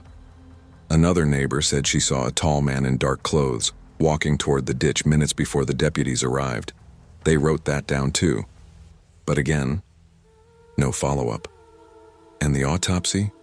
Bruising around the neck inconsistent with suicide. Grass wedged under his nails. Dirt scraped across the back of his shirt. When the coroner said the manner of death was undetermined, I broke down crying in that cold hallway outside his office. Because undetermined meant one thing. Something wasn't right. A month later, Raina came over with information that made my blood run cold. She'd gotten a copy of the call logs from that night. My mom's unknown call. It came from a prepaid phone purchased the same day. My missed call from Jalen's number, dialed while his phone was pinging near the tree, before we even knew anything had happened. And the most chilling part, a voicemail was left on my mom's phone minutes before deputies arrived. We didn't know, because the phone was old and sometimes didn't show notifications. When she played it, you could hear heavy breathing. Movement, a muffled voice saying, "Hold him. Just hold, damn it." Then a scuffle. Then silence. We gave it to police. They said it was inconclusive. I wanted to scream. I wanted answers, but answers weren't coming. 3 months after the funeral, I finally accepted something. Toxic love doesn't always end with fists. Sometimes it ends with secrets, with silence, with the truth buried under dirt and paperwork and fear. I still don't know exactly what happened that night. But I know what didn't happen. Jalen didn't take his own life. He didn't give up on Lennox. He didn't walk out there and decide he was done. Someone else made that decision for him. And I live with that truth every single day. Some nights, when the house is quiet and Lennox is asleep on my chest, I replay his voice in my head saying, "We're gonna make it work." Maybe we would have. Maybe we wouldn't have. Maybe we were too broken to fix. But nobody deserved the ending he got. Not even him. It's been 5 years now. Lennox has his smile. Sometimes when she asks about her daddy, I tell her stories about the good parts, the summer nights at the river, the way he could make anyone laugh, the way he held her like she was made of gold. I don't tell her about the yelling, or the jealousy, or the night everything changed. One day, maybe, but not now. There's a small memorial by the oak tree where he died, just a cross with his initials carved into it. I go there sometimes, not to mourn what we lost, but to remind myself of what I survived, and what she deserved to grow up free from. Love can be soft, love can be warm, but toxic love? Toxic love devours everything it touches, including the truth.